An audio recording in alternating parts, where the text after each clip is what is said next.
We're recording.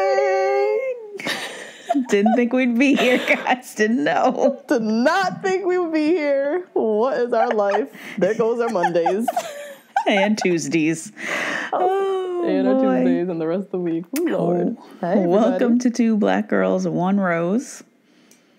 Where two black-ass girls invade the whitest show on earth. The Bachelorette. I'm Natasha. And I'm Justine. And we're back for Hannah B's season. We're back. Hello, patrons. Hello, patrons. Welcome to the Patreon universe. Yep. Oh my God, we're still learning this Patreon universe. Mm-hmm. But we're back. Didn't think we'd be here, but here we are. I just want to say special shout out to everyone who has supported us on Patreon, particularly it's like 530 of y'all who signed up before we even made the announcement that we were coming back. Yeah. Y'all just paid your $5 and prayed to Jesus that night that we were coming back. Had no clue. Just on a hope and a prayer. Just hope and a prayer. And that to me is wild because we were fully trying to reach this goal until we kind of just had a come to Jesus moment. So we can't not do this. We have to keep this podcast going. And here we are. And I really just want to say thank you to all of you who believed in us, who donated to us, who believe our voices in Bachelor Nation is necessary. Everybody in the emails, the DMs, we can't even keep up with all the stuff. I know, yeah. Shout out to everybody who puts us in their stories, put us on an Instagram post saying to donate to us. Yes. Wow. Yes. That was mind-boggling. Mind-boggling. But, I mean, we love all the support. Honestly, we would not be here. We still, even before we hit record on the podcast, Justine and I looked at each other like, what has our life become? What is this? This is season 4. This is our 4th season of a Bachelorette. Like, what are we doing? We are still here, and y'all still here supporting us. It's just amazing. Yeah. Shout out to all of y'all. We do want to say special notes. Now that you are a subscriber on Patreon, we will be doing monthly live stream Q&As for you guys. And our first one will be on June 5th. So mark your calendar. More to come on that. We are still going to plan that out. Someone did email us saying like they want to hear us talk more about like our life and work life and things like that. Yeah. Other aspects of like the world besides the Bachelor world. The Bachelor world. But we'll keep you guys posted on what those are going to be like. But mark your calendar for June 5th. Yep. That's another little special bonus for joining us on Patreon. All right. So we just watched the premiere of Hannah B's season of The Bachelorette. Justine, dare I ask, what are your initial thoughts? There was someone in our Twitter who summed it up really well. She said, only someone white would be praised for being this awkward. I liked that tweet with the swiftness when I saw it. Oh my gosh. I was just looking at her like, and when she was talking to those little girls and she was like, you have to stand up for something you believe in, whatever the hell she said, I was like, what is this? Like, this girl is...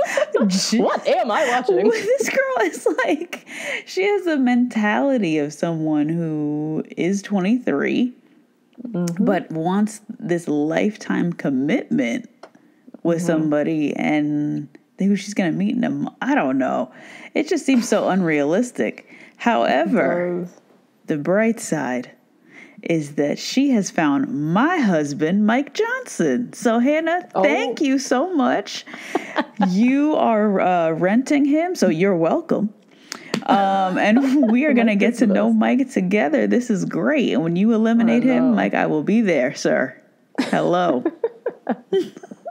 He's great. Yeah. He's fantastic. We'll definitely get more to him. Yep. Yeah. What do you think? What do I think? Man, I have a lot of thoughts. what I did not know what could be worse than last season watching 25, 22-year-old girls fight for Colton's love. Ooh. Until I started watching 25, 22-year-old boys claiming so hilariously that they are ready for love, that they are here to find their wife. Like, these boys literally look like zygotes. They look really young. Embryos. Some of them look so young. They sound young. Their whole being is just youth. Like, it's just not clicking with them saying all these things about love and marriage and what. It just felt like I don't know what I was watching. And then, like, the number of gimmicks and, like, lame limo entrances, like the lines that they were spitting. Yeah, the limo entrance lines were really bad this year. Really bad. Yeah. It just lets you know how, like, fresh out the womb these guys are. Oh, no. And, like, some of them are gems. Mike Johnson is a fucking gem. He does not deserve to be on the show. Like, I also love Connor J, the half Asian, half white guy who was speaking French, another gem. But it just shows you, like, Hannah being so young and the lead being so young has turned the show into not The Bachelor.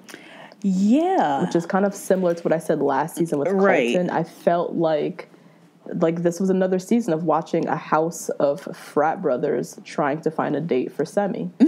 Not a wife. Claiming that they're looking for a wife, but it doesn't feel like that. It feels like they're looking for girlfriends, Tinder dates. Like, I don't know. It just doesn't feel real. I myself don't yet feel invested in her love story. Not because I think she's whack and this, that, and the third, but because she, like you said, she feels like a girl. She doesn't feel like a woman looking for a husband. She feels like a little, like a young girl. But she has the determination of, like, a 45-year-old woman who has been single her whole life. Or went through, like, a divorce and is now back and ready to get out there. It's like, you're 23. Relax. You can, like, why are you so determined? Yeah, I just felt this need to tell her, like, she won this crown. She accomplished her goal. She went to college. And now she just feels like she is really missing her number one goal, which is to get married. And I'm like, it doesn't have to end this way. Like, and it doesn't have to end at age 24, Hannah. Like, yes, please. My God. And then the way you describe her determination, that's, like, so spot on. Because she talks a big talk, like, I know what I deserve. I deserve to be chosen. And all these, like, Oprah Super Soul Sunday, like, strong affirmations. But, like, Hannah, you could tell she still has a lot of growing up to do. Yeah. She has a lot of confidence building that we're, like, watching her go through on the show. Like, talking to herself in the corner, trying to, like, psych herself up. Like, come on, girl. You still have some work to do on yourself. You have no business being here trying to find a husband to lay down with and get married with and have babies with when you clearly have some, like, maturing to do on your own, you know? Yeah. Very strange. Either way, I'm ready for her to, like, trim the fat because there's a lot. I feel like there are some good gems in her cast, but it's surrounded by just a whole bunch of gimmicks and, like, infants that I don't want to watch. So agreed for that to bring it on down. Yep. But before we get into the recap, as always, rate, review, subscribe. Yes. Come on, guys. If you've been here hanging in there with us and you have not written your review yet, you're slacking. And as of head on over. As of today, we were at 699 reviews. We ain't hit 700 yet. I don't appreciate that. We need 700, please. Yes, speed number 700. 699 is such an awkward number to look at. It's the worst. Help us. Please write us a little review. Tell us what you think. Positive things only. Thank you. Also, we're on Twitter. We live tweet every Monday. It is an enhanced Bachelorette viewing experience when you follow along with our live tweets. We are the number 2 BLK Girls, the number 1 Rose. And if you would like to email us, or if we do call outs all the time and give you guys a little homework, email us at the number 2 Black Girls, the number 1 Rose @gmail.com. And we're on Instagram. Yep. We live on Instagram, heavy on Instagram. And it's meme season. I'm back into my memes. Oh, boy. Can't wait. It's my lunchtime activity tomorrow. Find a screen grab and put some bullshit on it. Oh, my God. We are on Instagram, number 2 Black Girls, number 1 Rose, Facebook. Tag us in your stories. Screenshot us that you're listening to us on Patreon. So dope. Hello. Yeah. Screenshot that. Share it for everyone in your story. And as always, we still have merch, y'all. People still hitting up teespring.com/2 Black Girls 1 Rose, getting their 2 Black Girls 1 Rose merch. We still got mugs, all kinds T-shirts. of T-shirts. Summer's coming, get your singlet, all that good stuff. So Singlet. Tank top. Sorry. That was like a singlet. I don't even know where that came from. That's like in Australia what they call tank top singlets. That's where I've heard it. I was like, that's not wrong. But but why that just I don't know. That just really came out of nowhere. Sorry guys, tank top. All right. Before we get into it, Justine, do you have some I have some church announcements. Take us to church, Justine. Yay. Whip out your programs, yeah. So thank you to everybody who listened to our call out from last week. People did email us with suggestions of what they would like to hear us talk about outside of The Bachelor. So thank you. And keep those coming. We're excited to do those monthly Q&As, but are also looking to do some more content outside of that. I know that we have some ideas going, but would love to hear what you guys want to see from us. So shout out to Veronica, Madison, Amina, Rachel, Cynthia, and Kyra. And also shout out to Sarah. And I know, Tosh, Sarah's email struck a chord with you. It was a producer generated email. Tasha loves the science behind the producers. I love it. Yeah. So Sarah, her theory was like why they chose Hannah for the Bachelorettes, because everybody knows she ain't the best choice. This is not, there's no secret to that. I don't care if you loved her up and down. You know, there were some other people in Holton's cast that should have been the Bachelorette. Sarah's theory is, she says, my theory on why we're being forced to endure Hannah B. Well, damn, Sarah. Is because she said the format of the show has really gone off the rails in terms of the producers don't really have as much control. Colton is telling Cassie he's in love with her and sending bitches home. Caitlin, let's go back, way back. Caitlin Briscoe, she had sex with Nick Viall, like not even on a fantasy suites. Oh, really? Like, things are unexpected because these are humans and they're living out their human lives and they can't live under Bachelor robot control. So she's saying that they chose Hannah B because the producers are starting to realize these past few seasons that that the lead isn't really following the format and that they're losing control over their lead. And they're kind of making their own decisions, doing their own thing. But with Hannah B, they don't have to really worry too much about her because she's easily to manipulate. Yeah. She's young. She's like thoroughly trained. She's trained. That's what I was going to say. Yeah. With knowing what to say, and you give her something to say and she just does it and says it. So she's somebody that they can just reel back in and give us that kind of quintessential step-by-step Bachelor scenario that we're so used to. Yeah. Her social is probably clean. Yeah, I think it makes a lot of sense. Which is why, not to go back always to Peter, but if Peter was the Bachelor, it's my favorite topic. If Peter was the Bachelor, if Peter was the Bachelor, that would have been their worst nightmare. Yeah. Because he was not going to listen or do anything that they would want him to listen or say or do. No. The preview would be, the proposal, the idea of the proposal would have been thrown out the window. Thrown out the window. Colton fucking jumped the fence and literally quit the show. chose a girl and didn't do a proposal at the end. No. Barely told his parents this was his girlfriend. Like the whole formula of the show is getting thrown in the trash. Yeah. But with Hannah B, they have a chance to rein it back in. Yes. Yeah. You know, that's true. That's true. Made a lot of sense. Yeah. So shout out to Hannah. Fuck Hannah. Shout out to Sarah. Thank you, Sarah, for that theory. Made a lot of sense. Shout out to Sarah. Oh boy. Mm-hmm. All right. I don't have any Bachelor Nation news because this is the news of Bachelor Nation. Mm-hmm. So, should we jump into the recap? Let's go. Let's do it. Oh boy, I can't believe we're here. This is wild. You know what? I'm also excited that initial thought. Thank God they didn't have that watch party bullshit that they had last season. No, absolutely not. I was like, thank God. Where they go into the homes of like watch parties around the country. Yes. Like it's like Ben Higgins, of course. Like, in multiple locations.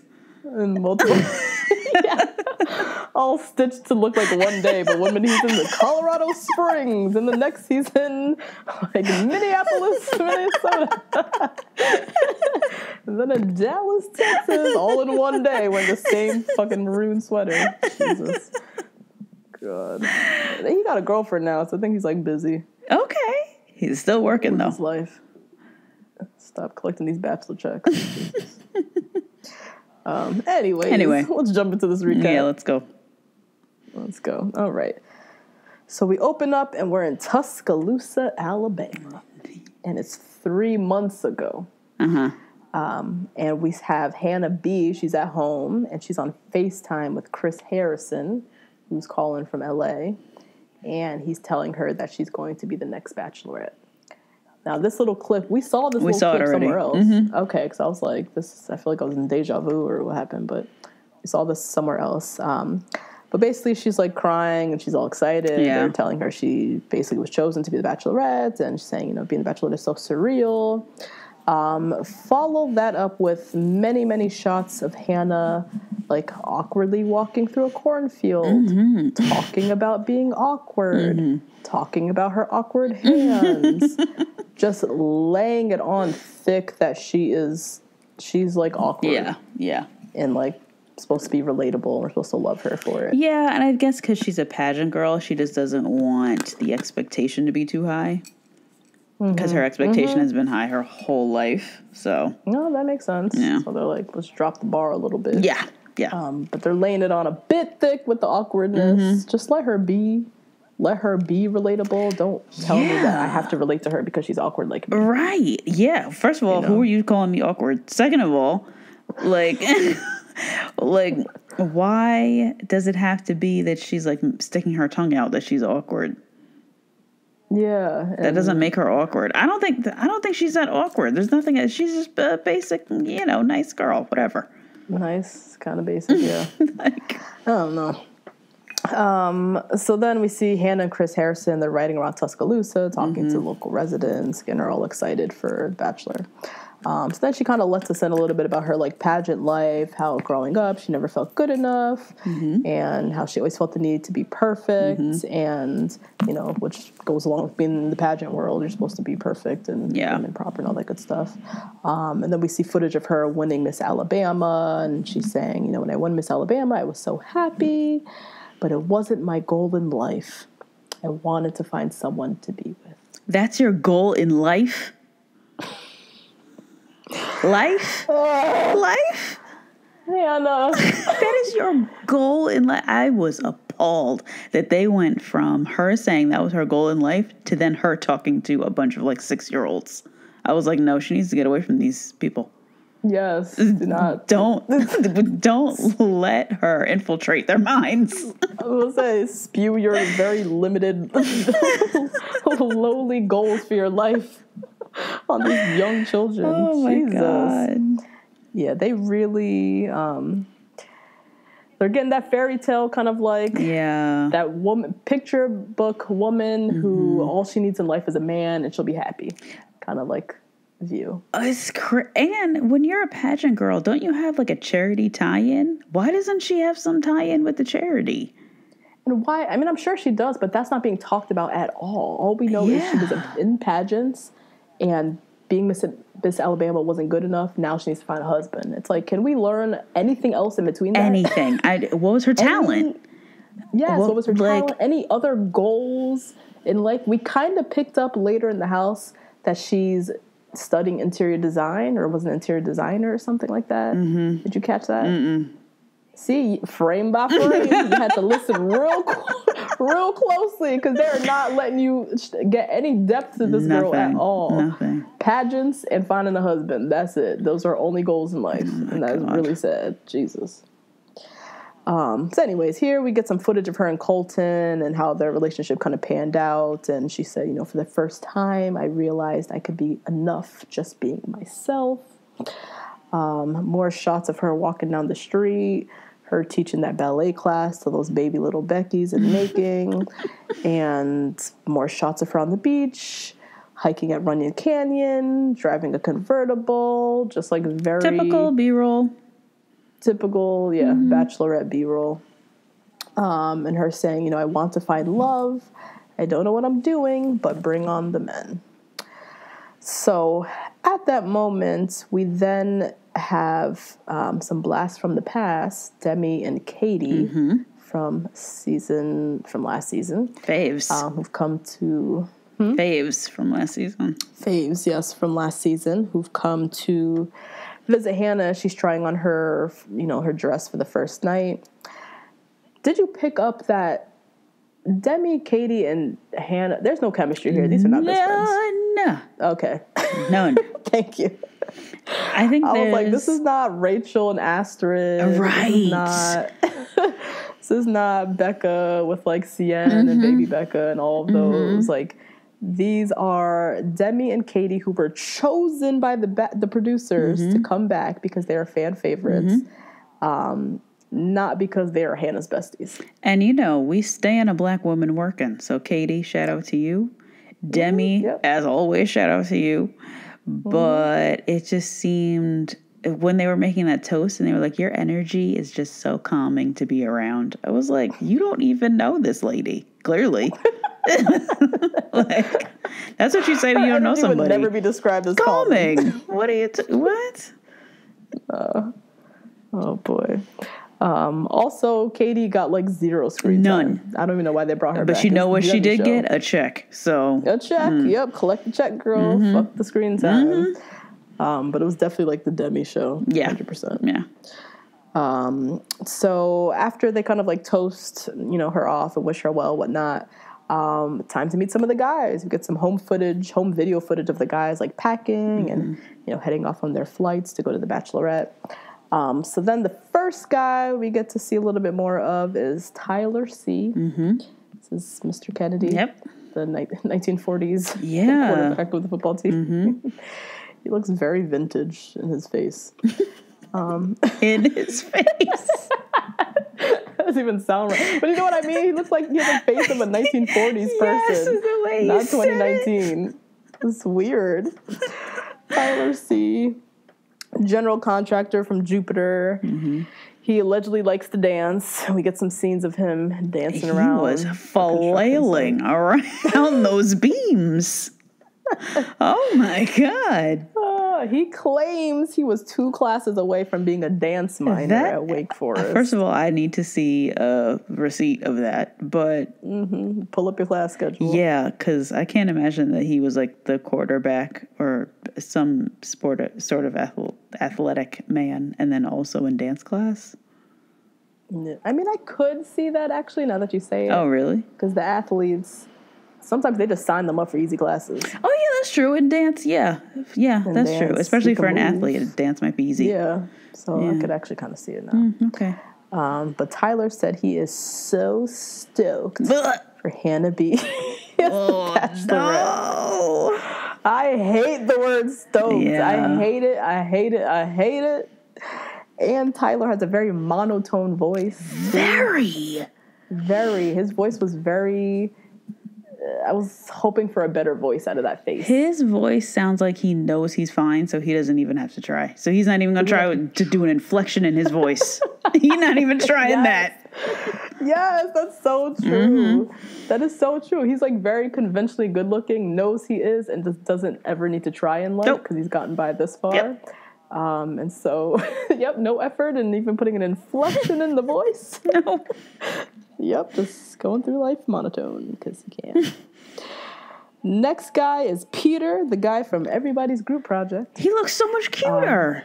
So much cuter. Oh my God. This is like the first guy we're like, damn, these fucking photographers make these guys look terrible. Yeah. He looks so much better in person or in motion. Yeah.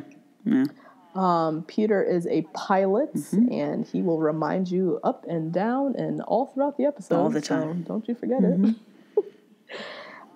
He's a pilot. He looked very good in his pilot uniform. I'll give him that. He did. Very good. And he talks about, being spontaneous and just jumping on a plane and zipping all over the place. He got me talking about going to crawfish lunch to New Orleans. I was like, okay, Team Peter. Yeah, officially. Justine and I love New Orleans, y'all. We go there every year. We've been going for the past 5-6 years. Yeah, something like that. A long time. Something like that. We love New Orleans. We just go to eat and sleep. That's all you can do. We try to party, learn. but we can't make it out. And we just learn. sleep. We do. There's a lot of history down there, so we learn too. Yes, there's lots of things to do. So that was Peter. Mike Johnson. My boo. Mike, what are you doing on the show? Why? You need to be on Ready to Love. You need to be doing? with me. What are you doing, Mike?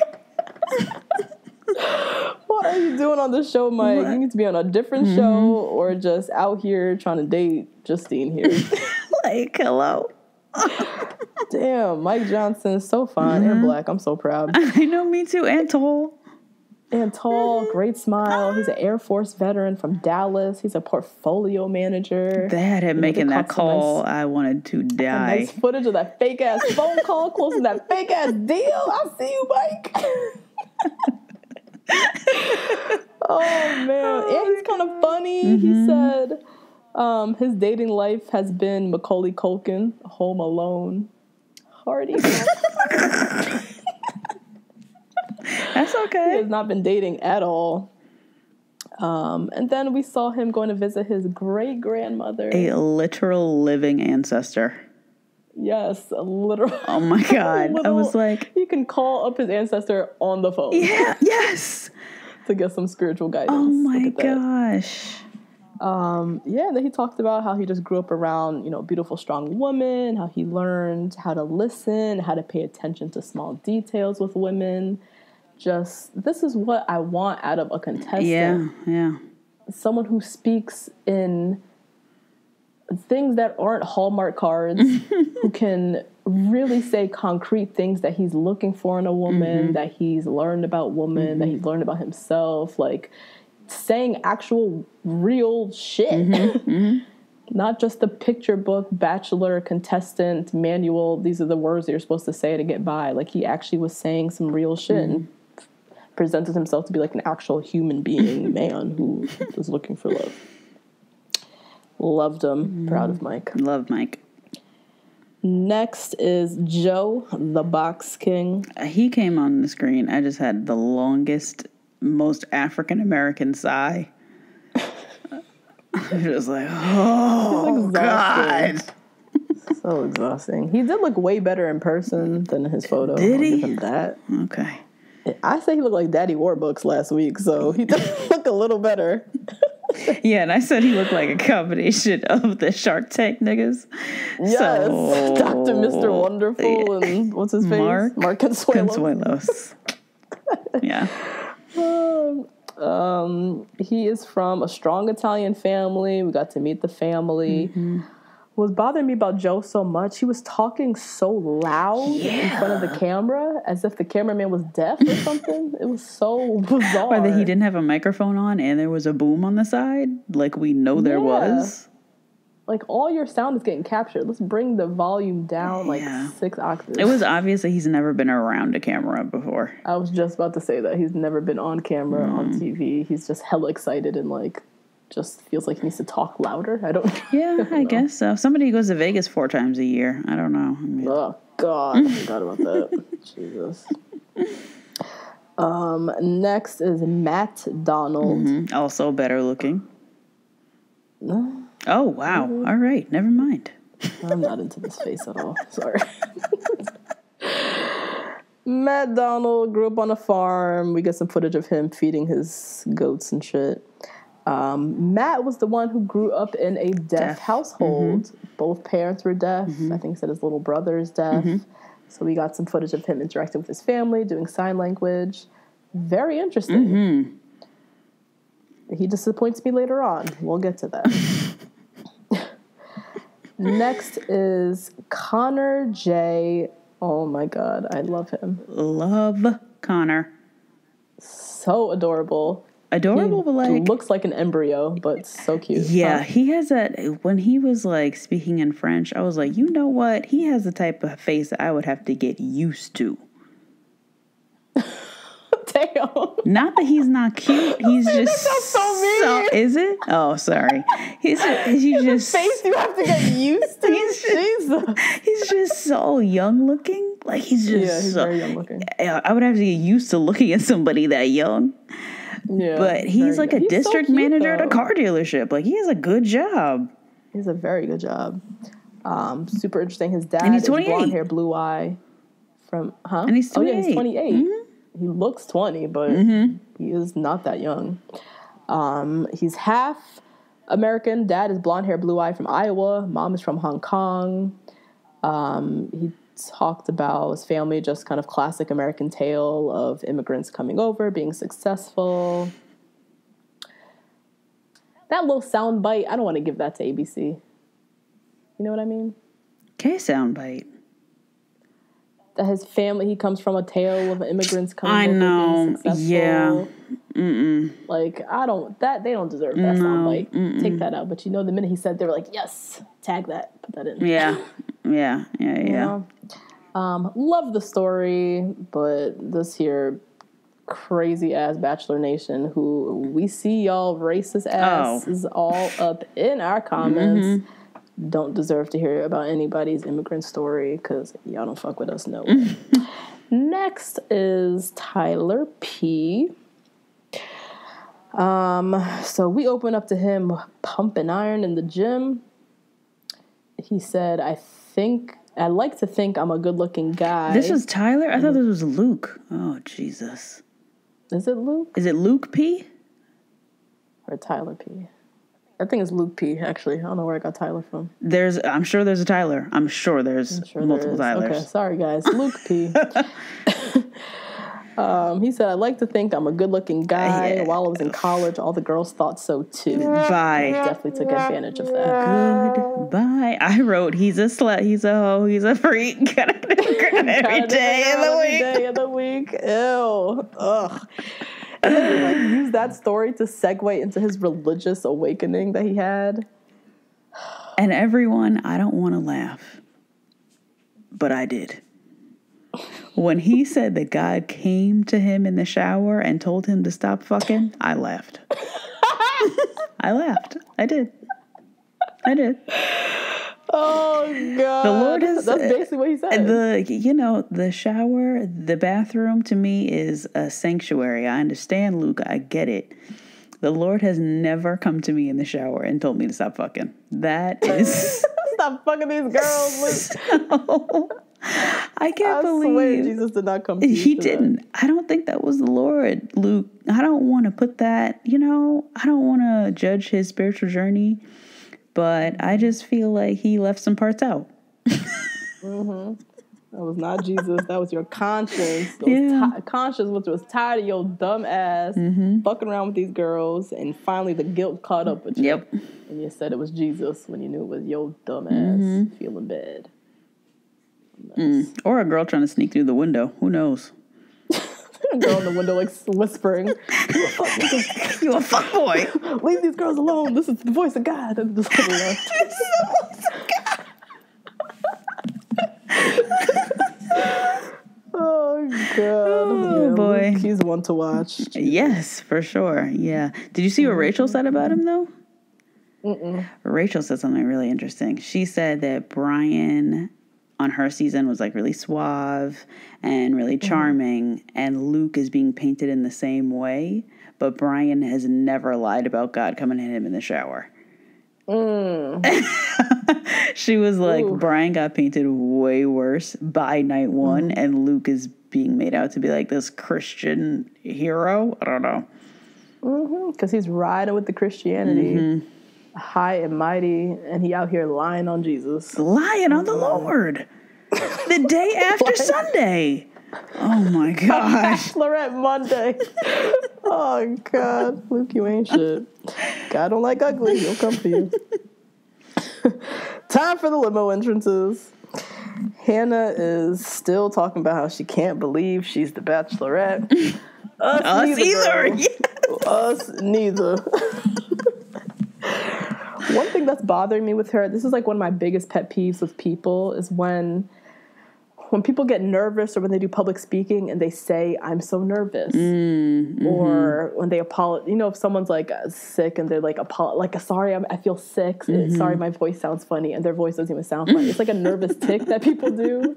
They just apologize for their nervousness. Yeah. And she keeps doing, like, apologizing for the nervousness, the surrealness, the...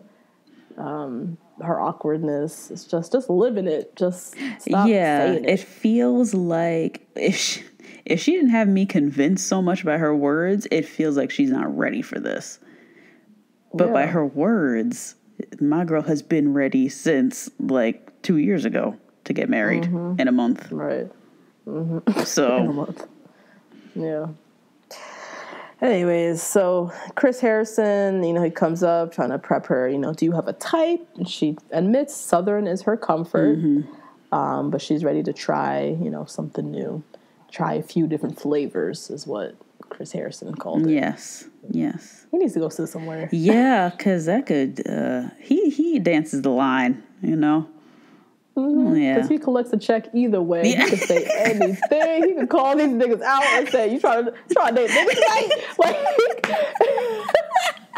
and he got his check any damn way. So he's just out here reckless, talking about different flavors. Go sit somewhere, Chris Harrison. Goodbye. Oh, God. First limo pulls up. First out the limo is Garrett from Birmingham. He's the pro golfer from Alabama. And they sent him first because this is like her comfort. Yes. He's from her home state. He has the same accent. Yep. It just made her feel kind of comfortable. Yeah. You know, this is cute. She's nervous as hell. So, you know, send him out first. Next up is my man. Oh, your man. Sorry, your man. I'm so sorry. Damn, it came from me real quick. Yo, man. This is going to be all season, guys. I know. He's great, though. He's probably so one of the best. Great.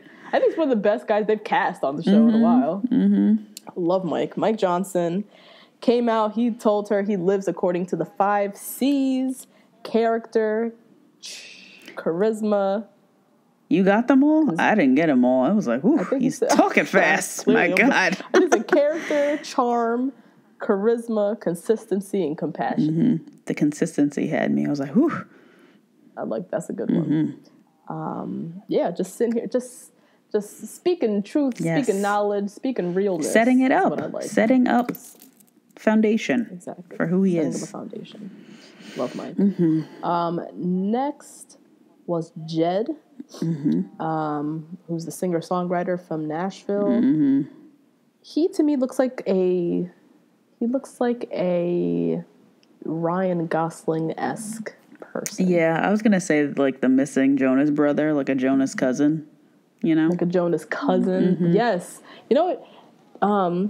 You ever watch Hey Arnold? Yeah. I love Hey Arnold. Do you remember Hey Arnold's cousin? No. So we had Arnold, who everybody knows Hey Arnold. Then Hey Arnold had his cousin. His name was Ernie or Arnie, I think. Aww. Who lived out in the country. And he was like, he looked like Arnold, but like a creepy cousin from like the underworld version. Oh boy. He was drawn to look exactly like Arnold, but in like the weirdest way possible. Yeah. And so this is what I'm picking up from Jed. Sorry, that was like a long tangent. Jed. I like see Ryan Gosling, but like not at all at the same time. But like the hint of it. Anyways, Jed, he was wearing like a velvety like textured jacket. Yeah. There were some good outfits. Yeah, some decent ones. Next out was Tyler C. The 1940s. He just puts in no effort. You can just tell. None. He just riding on that face and that hairline. That's it. Exactly.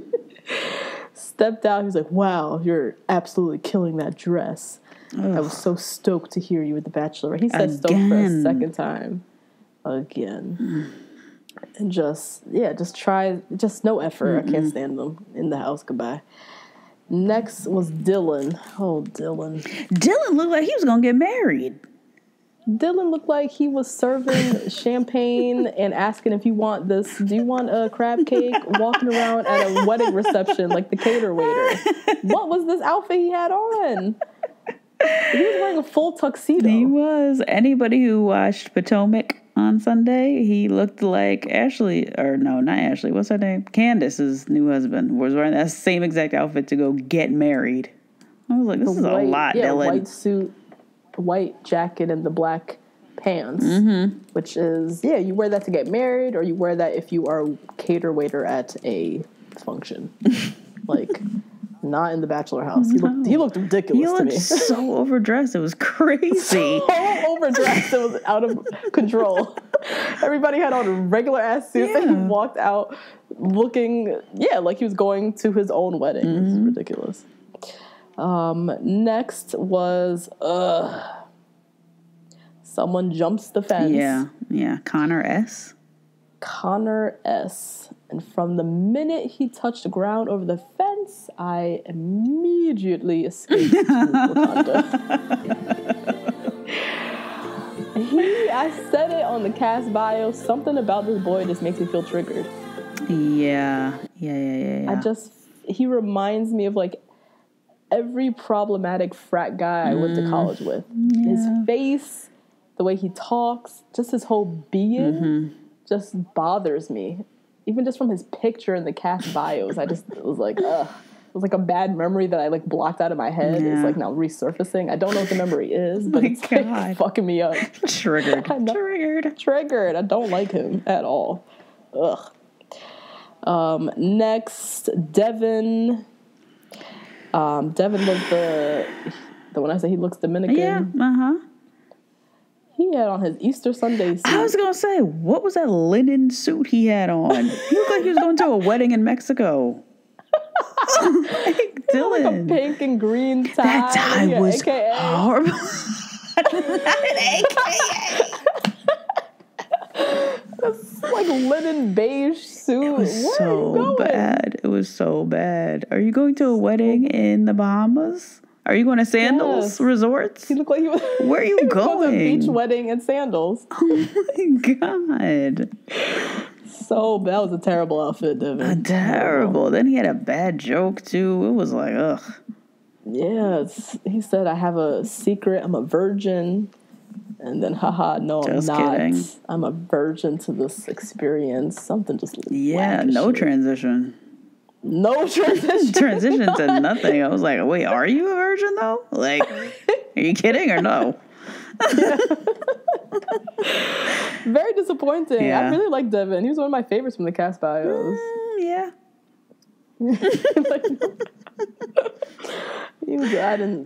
I had higher hopes for him. Yeah, me too. Yeah. He didn't have the Washington Heights swag that I've like implanted on him. He probably is not Dominican. Has never spent time in New York. Yeah.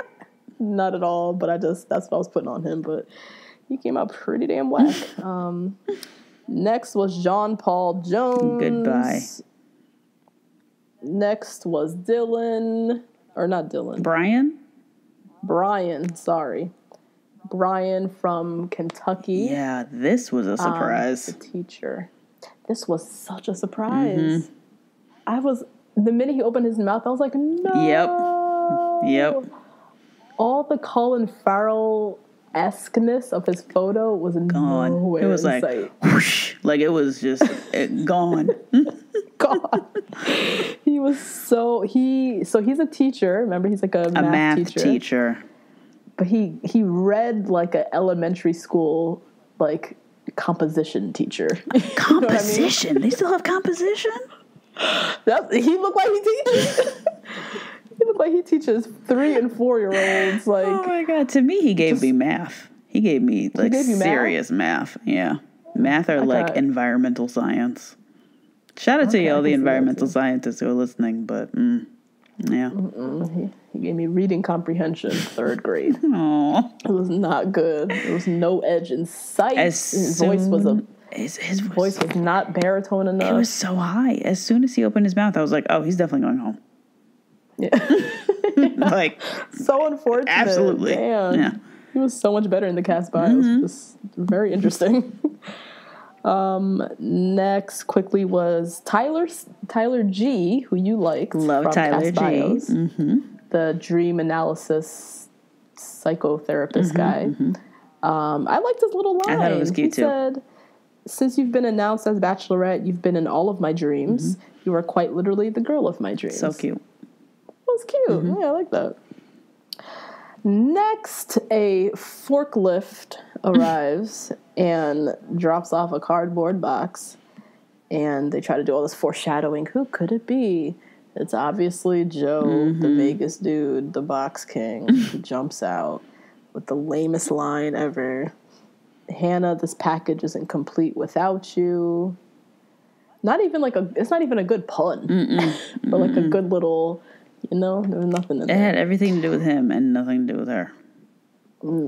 Exactly. And then he proceeded to introduce himself as Joe, the Box King. Next was Joey, who looks like Joe's cousin. And this is the guy that I actually liked from Cast Bios. Loved this. Lived in Australia. Yes. And all that jazz. Yes. He walked up with, I wrote down in my notes, a baby carrier. What do you call those things? Oh, that's what it's called? That's literally what it's called? Well, a car seat. A car seat, okay. Yeah. Yeah. I was like, I don't know the term. So he walked up with a car seat with a little baby blanket over it, and he said, I want to give you a glimpse of our future, what our future will be like. And then he pulled off the blanket, and it was like a bottle of champagne, and it was like, let's get this party started. I was like, what? I thought that was... Again, no transition. I thought that was so cute because he's the oldest one. Yeah, because he's old as hell. He's 33. Oh, he is the oldest. The rest of old as hell. Not that that's old as hell. It's absolutely not. But he's the oldest one in that house by far. And I love that he already came prepared with a baby. Well, I guess. But that's another one, no transition. He just whipped off the blanket and was like, never mind, let's get this party started. I was like, what? What happened to the baby joke? What was that? Where was that going towards? It was all tied in one. I got it. I got it, Joey. I'm glad you got it. I don't know what the hell he's doing. My little boo thing, Connor J, came up next. So cute. So cute, speaking French. And he had on a nice, maroon burgundy suit. A bomb suit. He looked good. He was probably the best dressed, in my opinion. Yeah, right? Oh yeah, for sure. I love a colored suit. Next was Ryan, the same boy that my boyfriend knows. Shit. Rolled up in rollerblades. He already told me he was going home night one. Oh yeah, so. yeah. He was going last. That was whack as hell. And his occupation is listed as roller boy, and we never got an explanation as to what that was. And nobody cares. Nobody cares because he went home anyways. Grant, your homeboy, who was unemployed, showed up eating a hot dog and carrying a bottle of mustard. I don't know. What does that have to do with anything? Yeah. Jonathan, black guy who was the server from LA, had a box of pizza. With this pizza, will you have a piece of my heart? It was just guy after guy after guy, gimmick after gimmick after gimmick. Just whackness after whackness after whackness. Yes, really whack. Yeah. Really whack. Then I keep saying Tyler P. His name is Luke. His name is Luke. I have Tyler P. in my notes again. Shit. Okay, Luke P. rolls up in the limo. He comes out of in this, what do they call that? The skylight? Yeah. Ooh, I've been in a limo in a long time. Yeah. The sunroof? No. Sunroof. It is sunroof? Okay. We live in New York. We clearly I know. I'm like, wait, what is that called again? What is that term for that thing in the car? Came out of the sunroof and was like roaring, trying to like mimic her Hannah Beast thing, and said, I know they call you Beast, but I'm king of the jungle. Hope to make you my queen. He rolled out in a very strong royal blue suit that I despise. It was almost cobalt. It was cobalt. Yes. It was like very rich in tone. Yes, primary color blue. Yes, it was. It's like the blue. Like in the color wheel, it's the blue. In the color wheel, blue. That was his suit. Oh, it was awful. If you get 12 crayons and it's the blue, that's the blue he was wearing. Yup, absolutely. Ooh, Luke. Oh. So he was mad hype because they met already on the finale, and she immediately recognized him, was like, hey, so good to see you, And he just took that and ran with it. So he's in the confessionals talking about, it's an advantage to have met her before, and plotting his whole strategy. Like, nigga, you was one of 5 that she met. You need to relax. And you didn't get the rose, so what do you mean? And you didn't even get the rose at that. Yeah. Exactly. Next up was the guy who did get the rose, Cam. Came out spitting his freestyle rap again. And I totally forgot that. I didn't realize that him getting the rose and after the final rose meant that he was safe on night 1. Yep. So he came in already with a rose pinned on his lapel, and he's safe for the night. Yep. So shout out to Cam the rapper. All right. Next, someone rolls up on a tractor, and it's Matt Donald, the guy who came in from, I forget where he's from, but he has the farm. He's from the family that has deaf mom, dad, and brother.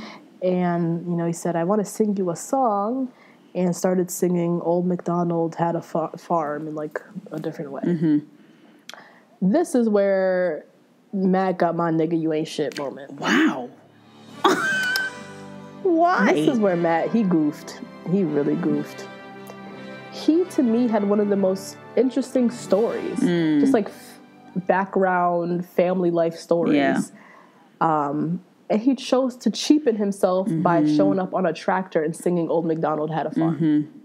You goofed and you went home. And you saw how mad at himself he was at the end of the episode? Yeah. Kicking himself for coming in with this gimmicky ass bullshit when really he could have just brought him himself. He could have done some little sign language. He could have just fresh out told her, like, I come from a unique family, I'll tell you more about it inside, like something. I don't know. He just had a very interesting story that I was very interested to hear more about. Me too. And we didn't get to see none of it because you chose to ride up on a fucking trailer and sing some old nursery rhyme. Yes, yeah.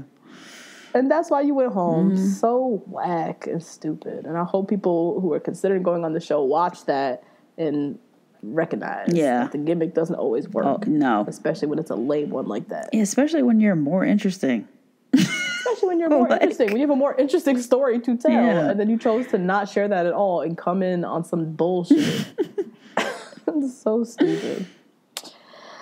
Next was Chasen. Oh. Yeah, he looked real sad. He looked real like like a puppy, kind of like anybody who watches the Pioneer Woman, her dog always looks drunk. You know how these dogs just be like waddling and like roof, roof, hi, like he kind of look like that. Oh my god. Oh, Jason! I thought he was so precious. Oh, really? Okay. I knew he was gonna go home on night 1. He's so precious from his bio. No edge, not edge in sight. Nope. Smooth as butter. But he came in so cute. He made her a little paper airplane, which she was very excited about. She was very excited about. I thought it was cute. He said it represents a part of him. He's a commercial airline pilot. And that was like his little thing, you know. He seems very nice and normal, and like he ain't gonna make it past night one. But still, you want to root for him, you know. Yes, yeah, I did want to root for him for sure. I want to root for him. Next off the limber was Peter, the other pilot, who came dressed head to toe in that uniform. Yep. Freshly ironed. Freshly ironed, reminding us for the 25,000th time that he's a pilot. But he did what he should have. He did what Chasen should have done, which was show up in that beautiful uniform that you look so damn fine in. And he didn't even have to say much. He just looked great. And was a pilot, and she was already, you could tell her she was grinning from ear to ear.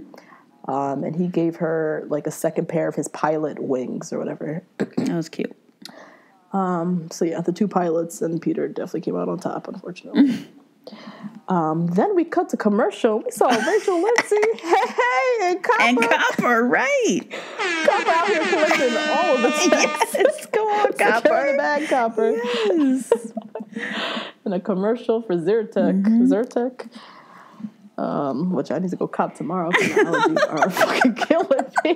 I'm dying out here in these streets. I had like a coughing fit the other night in my sleep. In your sleep? Like a piece of, in my sleep. Woke me up out my sleep. Like a piece of Colin, damn. I was like, who's Colin? I don't know. A piece of pollen was like stuck in my throat and just like was choking me in my sleep. So thank you, Rachel and Copper, for reminding me to go down to my neighborhood pharmacy and pick up some Zyrtec tomorrow. Back to the Bachelorette. So Hannah's met all the guys now, so time for her to head into the house. And this is where we get some interesting footage of Hannah, like off to the side, like by herself, kind of pacing, talking to herself. Praying. And it sounds like, I don't know if I got this right, you correct me if I'm wrong, it sounds like she said, "Give me the words, help me feel smart." Oh no, I hope not. I hope not either. I was just writing notes like, is she really praying right now? Is ABC really hiding behind the bushes recording this girl pray right now? Are we that desperate for footage? She was praying to God to give her the words and the strength to go do this toast. But somebody let me know if I heard it wrong or if I'm just, deflecting on this girl. She said, "Help me feel smart."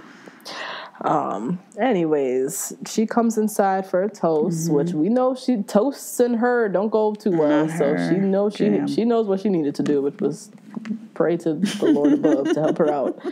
But she comes in and she does her little toast and says, "Thanks for taking this journey with me.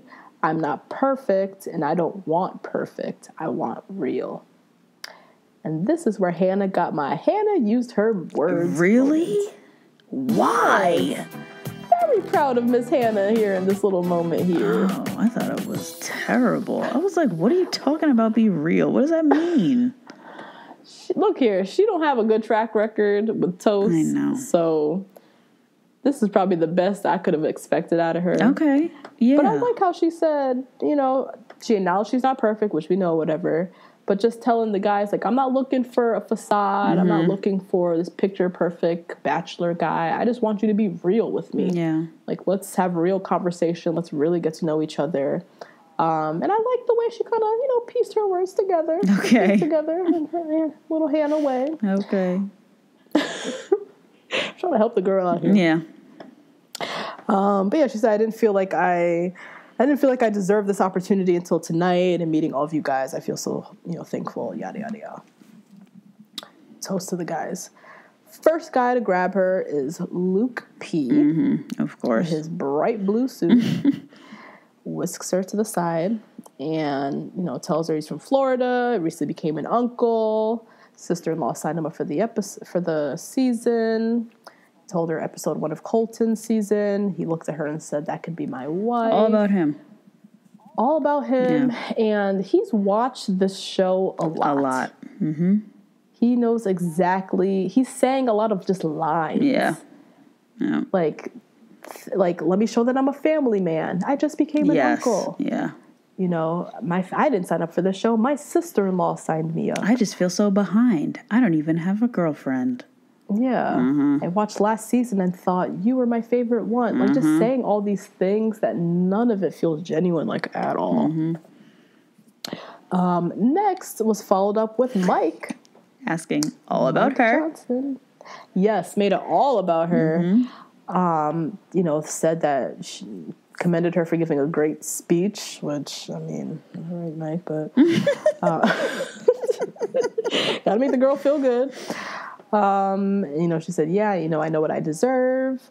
And he says, you know, tell me more about that. I'm curious. He's the best. Even if the shit is fake, I don't even know. Right. But it comes off genuine, and he's looking her in the eyes, getting good eye contact. He's truly intently listening, practicing his active listening skills. Yeah.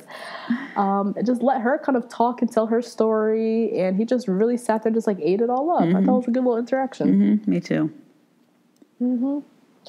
Let's see. Connor J, or, you know, baby Connor, took her out back. They had a little bachelor party set up with all these little bachelor games. I thought that was really cute. I thought that was a cute gimmick. It was cute. It was a cute little gimmick. We didn't get any... I just wish we got to hear a little bit more from Connor. We didn't get any conversation with Connor. Him. Yeah, we just got them playing. But it was cute. He lasted, you know, through the night, so it's fine. Cam. So remember, Cam has a rose already. So he's safe, but he got some time with her and said to her, you know, I don't typically kiss on the first date, but seeing as this is our second date, can I kiss you? Which was pretty whack, but it worked and he got a kiss. Yeah. First kiss of the night. Yeah. Chris Harrison brings out the first impression rose, so that's now sitting on the table. Everybody's like, oh shit, gotta go talk to her. Jed. Yes. The singer.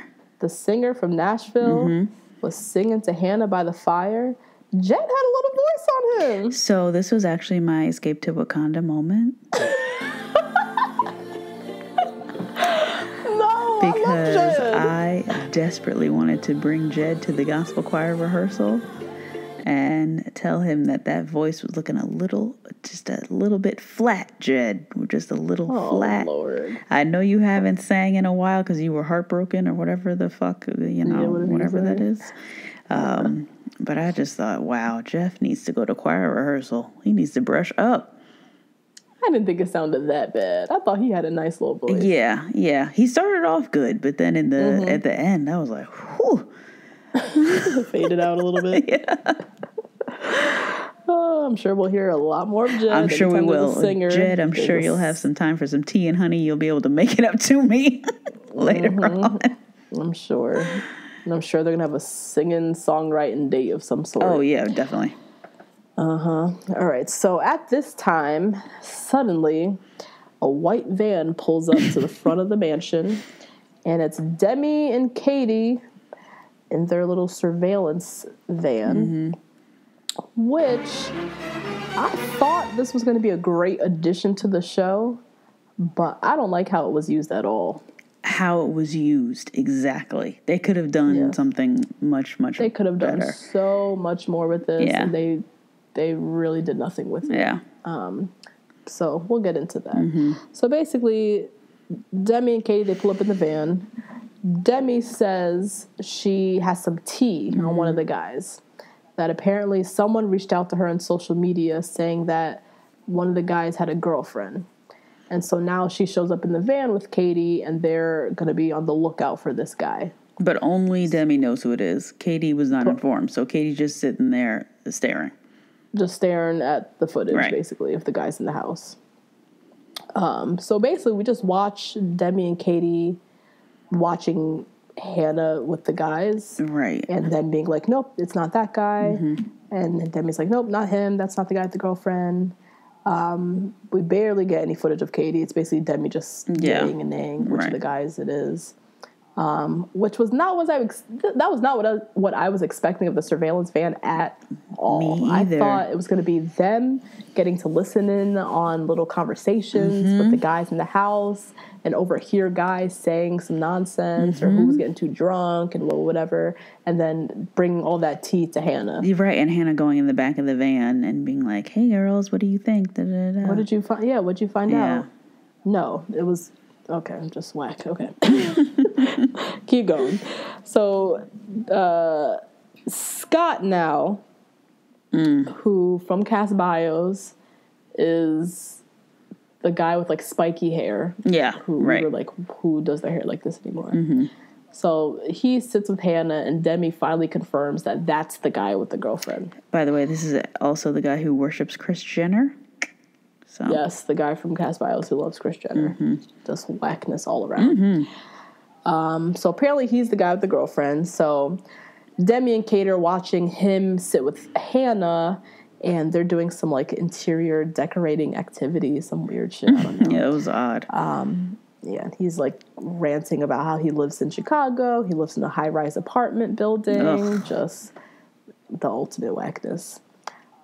Suddenly, Chris Harrison enters the house, the mansion, and whisks Hannah away to go catch up with Demi and Katie.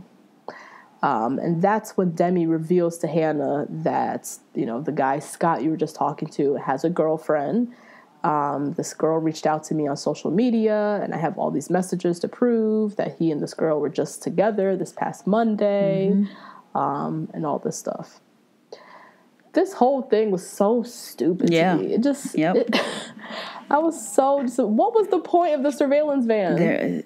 This was just one guy. I was expecting them to eliminate like 5 guys just from Demi and Katie. Yes.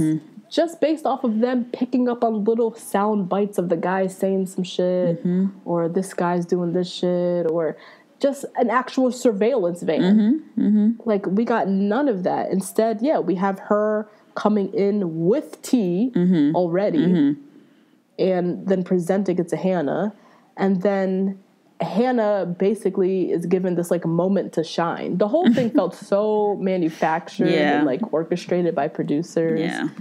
Like from the very beginning, they casted this guy with a girlfriend. Let's put him through. We'll have this whole thing where we have Demi and Katie come back. We'll send the messages from the girlfriend to them. We'll reveal it to Hannah, and then we'll have Hannah get this whole big moment where she gets to send this guy home in this big dramatic fashion. The whole thing felt so orchestrated and was such a waste of that surveillance fan thing that I was so fucking excited about. Me too. Oh, God. So they tell Hannah. Hannah goes back in the house. All the guys are sitting around. She just says, Scott, we need to talk, and like whisks them away. And all the guys are like, oh my God, she seems so angry. What's going on? And basically her and Scott have this big confrontation. Where obviously Scott gets my nigga you ain't shit award.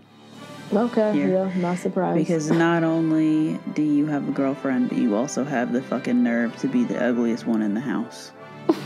And you come in here with not even a prepared lie. Nope. You came in there. At one point, both their mouths were hanging open, just waiting for the flies to hop in. Like, they just were looking at it. They were like, duh. Like, both of them didn't have the words. I was like, what am I watching on the screen right now? What is this? Oh my God. That's so true. Hannah's supposed to have her big moment, but she can't even. And her mouth was just like, Hannah. Oh boy. This is not the confrontation scene that we hoped for. It was like, again, not even great value. I guess like the 99-cent version of when Rachel cursed out DeMario. Oh God, we can't. How dare you? Do not compare them two together. Absolutely, it can't compare. Not. I think they were trying to set up that same moment for Hannah. They were, but it just didn't work out. It fell so flat. Yeah. It fell so flat. The only thing that redeemed it, that made it kind of interesting, was just how wrong and strong Scott was. Yeah. Yes. He didn't have a good lie. And he, at one point at the end, he was like, yeah, I was dating a girl up till Monday. But, you know, I came on the show and I looked for a long-term future with you. Yep. And Hannah was like, what the fuck? Like, she was like, oh, my God. Oh, it was the one redeeming quality. But, yeah, they tried to set up this moment for Hannah to get her big, you know, confrontation, Rachel, Lindsay, DeMario roast. And we didn't get exactly that at all. But she does give a little speech about, you know, how dare you come here, yada, yada, yada. And eventually she tells him he needs to leave. And she walks him out and he kicks rocks. But she almost yanked him out, which I loved. That was my Hannah, use your words moment. Specifically, frame by frame. Okay. When she said, come on, like he was literally a dog. That's true. I did like that. I love that. I don't know Southern people, if that's how you all talk. I would never do that to somebody. But I know that you Southern people go from real nice to real mean real fast. And that's exactly what she did. I like seeing that side to her. Sometimes, you know, sometimes the Hannah use your words moments are not going to be words. Sometimes they're going to be an attitude. Yeah, okay, yeah. You know? Because the words, she doesn't always have the words. They're not always there. They're not always quite there. Yeah, which is okay. You know, I'm sure she has other strengths. We don't know them yet. All we know is she wants a husband still. Yeah. But we... Truly, that is all we know.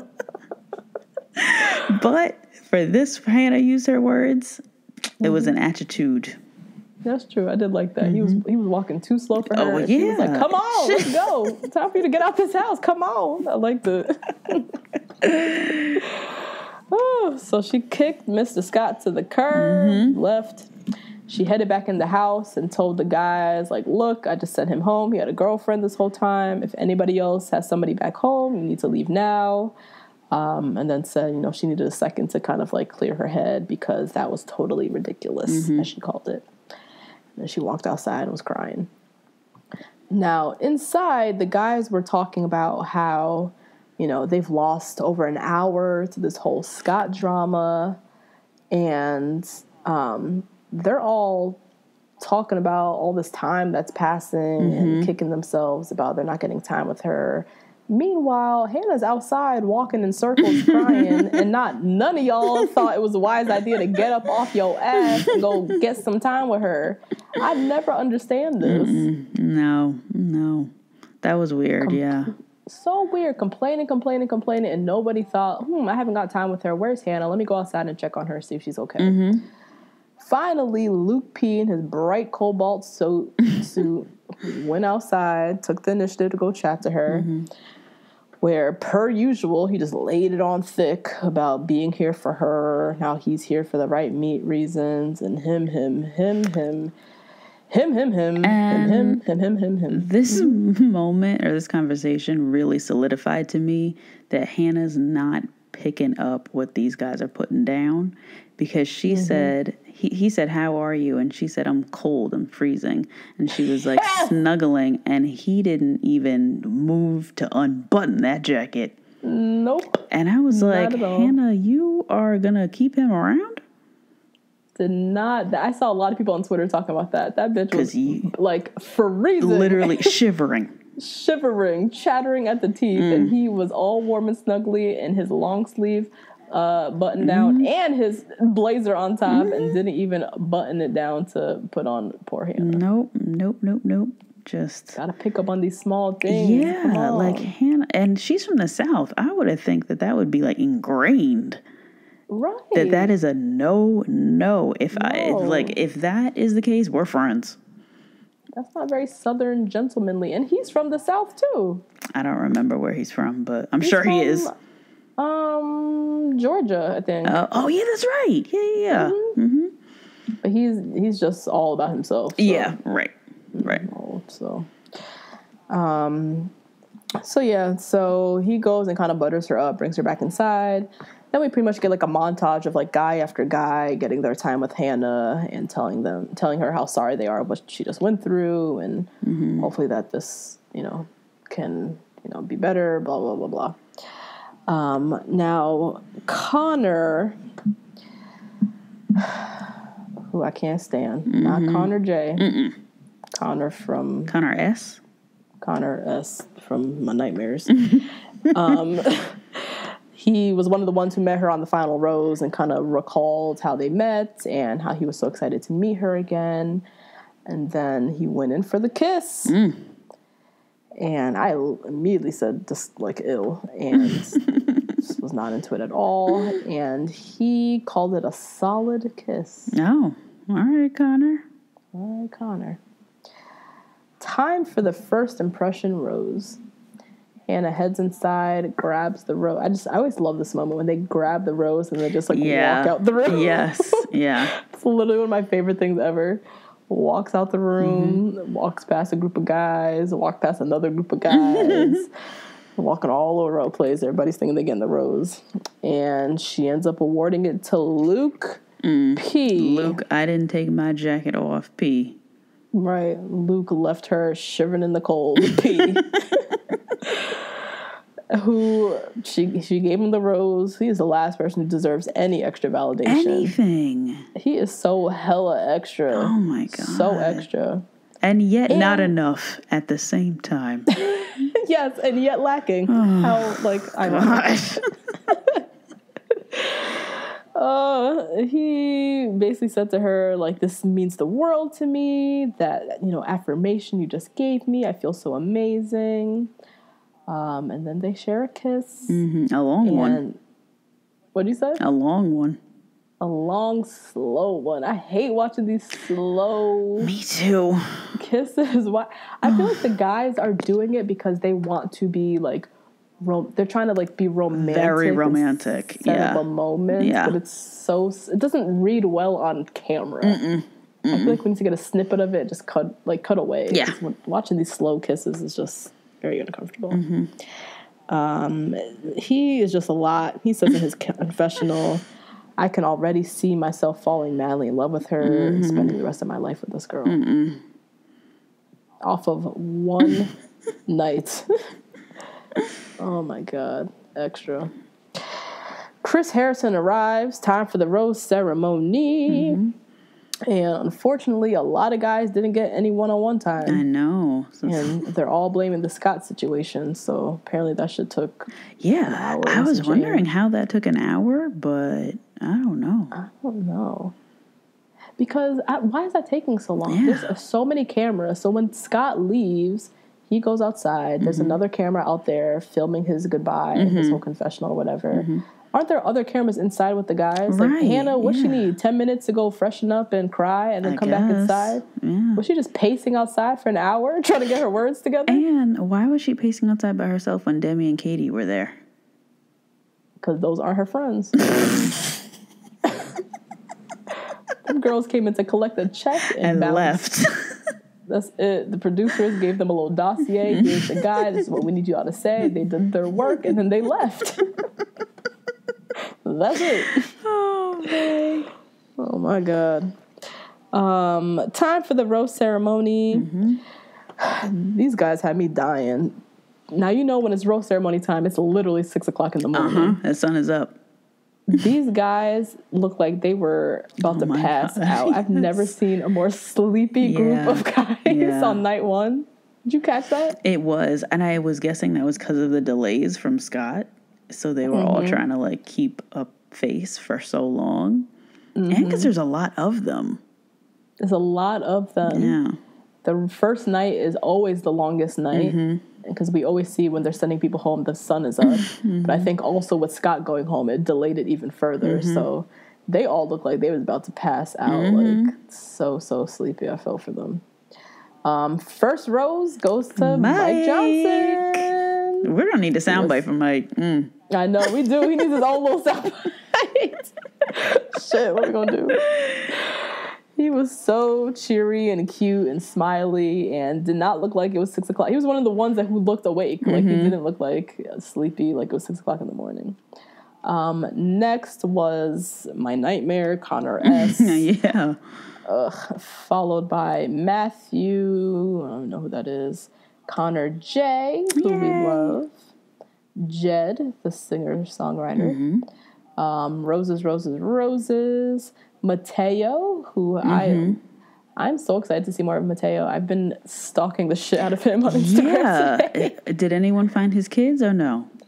He did a little video talking to the camera about how, you know, it's been revealed that I've been a sperm donor, and this is something that's very important to me, that I've been able to help, like, non-traditional families make children, and it was cute. Like, I want to see more of him. And he looked, he's fine. Yeah. Because he did not photograph well at all. Nope. But I was going all through his Instagram. I was having a day today. All through his Instagram photos. He was so cute, and he's just a very interesting dude. I like it. Jonathan, another black guy. Oh, yeah, the server. Yeah.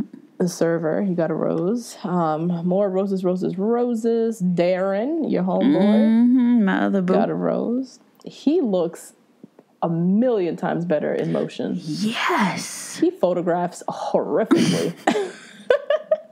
He just looks like real dorky in the photo. Dorky and stiff and just not cute. He looked so good in person. I was shocked. A bunch of different roses. The final rose is always a gimmick rose. It's always a producer pick. It obviously went to John Paul Jones. So going home is, we got some black guys, some POCs. Thomas going home. Hunter, the surfer. Yes. He's going home as well. We have to say goodbye to those dudes. As well as Joe, the box king. Good riddance. Head back to Vegas. Chasen. Poor Chasen. Should have came in his pilot suit. They could have been like how Hannah and Kaylin had their little battle. That's what I thought of when he came in the uniform. That's the same thing I thought of when Kaylin came in with that sash. That's true. Could have been battle of the pilots. Ryan, the roller dude. Oh yeah, bye. And Matt Donald. Yeah. Who in his little goodbye, as I said, was really regretting coming in with that fucking tractor and that gimmick, because he knew that he was better than that. Yeah. And the gimmick didn't help him because he's going home. And then Chasen, so cute in his little in his goodbye. Oh my God. I know when he said, like, I just want her to find love or something. Yeah, he said, I can't stress enough how happy I am for her. That's so cute. And then put his head down and started to cry. Oh, Chasen. Oh, Chasen. Come to Bachelor in Paradise. I know. I hope so. But I feel like those girls are going to eat him alive. Oh, yeah. He needs to go buck up a little bit more before he comes on Paradise. And that was the episode, my friends. That was it. Now we got a preview for the season. We got a new little trailer, which it was going so fast that I couldn't catch everything. Yeah, and some of these guys like look all the same, and I was like, ooh. Yeah. I was trying to pay attention to like the Hannah moments because I'm trying to learn more about this girl, but it was a very fast trailer. But some things I saw, we see her bungee jumping naked with Garrett. So that's interesting. We have a lot of Jed, the singer-songwriter. A lot of Peter, the pilot. He didn't show up that much in the other trailer. No surprise, Tyler, the vintage quarterback. Yes. Connor S., my nightmare, saying, I know I'm falling in love with you. So that fucking disturbs me, because that means he's going to be around long enough to get to the point where he can say that. Or he is pulling a Tia and he's saying it on like episode 6. I hope so. Yeah. She sends him home. Luke P. just laying it on thick per usual. I'm completely madly in love with her. Just so over the top with his words. Jed saying he's falling in love with her. A lot of guys dropping the L word. Then we did see Hannah in a red shirt sitting at a table telling someone that she's falling in love with them. From the side vantage point, it kind of looked like Jed. Wow.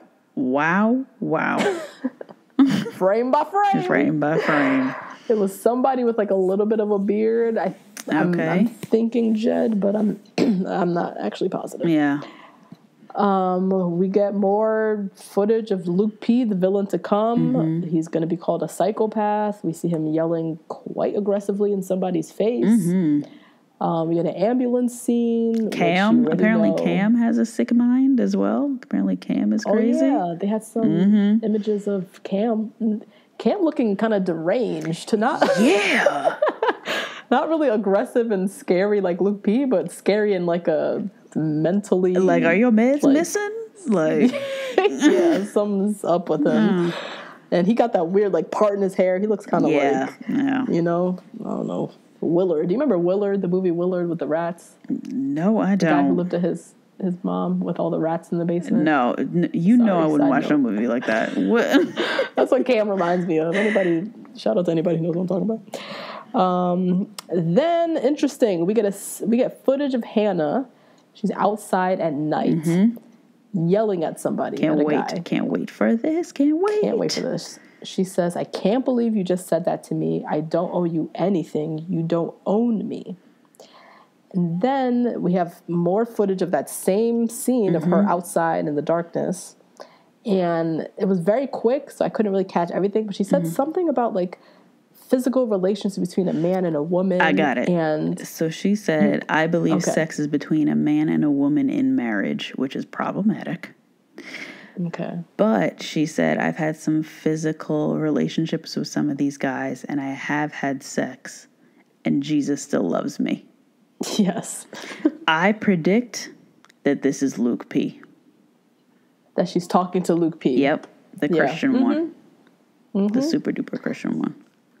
Yeah. I have a feeling his craziness with his religious awakening or some bullshit, his high and mighty horse of Jesus and whatever he's going to come riding in on, and it's based in nothingness, not Christianity.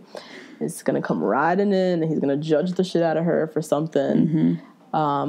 And it's going to probably say some off-the-wall stupidness about how he wants to be with a woman who's a virgin or something. Yeah. Or like that. Yeah. Or like, I thought you were a Christian, or... Yeah. Yes. It's going to be based in, like, Christianity, in his own version of Christianity. And coming for her character. Yeah. Yeah. Yeah. Very interesting. And they made it vague enough when she said, I've had sex and Jesus still loves me. Like, you don't know if she means she's had sex on the show, if she's had sex before. I don't think Hannah has had... I wouldn't think she would have sex with any of the guys. No, me either. I could see her rolling around, making out and stuff like that. But you know how they edit it to make it seem like, oh my God, is this like another Caitlyn moment where she had sex? And I don't really think so. But, I mean, we'll have to wait and see. But yeah, I can't wait to see how that, goes down. And that's the episode, guys. That's it. We made it. One down. A whole season of Hannah B's journey for love to go. Wow. As always, please rate, review, subscribe. Hit us up on Twitter, email, Facebook, Instagram. Tag us in your story. You are listening to this right now as a Patreon subscriber. Yay. Spread the word. Screenshot yourself listening on Patreon. Put it in your Instagram story. Tell the world. And we'll be back next week. We will be back. So happy to be back. Yes, so happy to be back. Thanks for bringing us back, guys. We'll chat to you next week. Bye. Bye.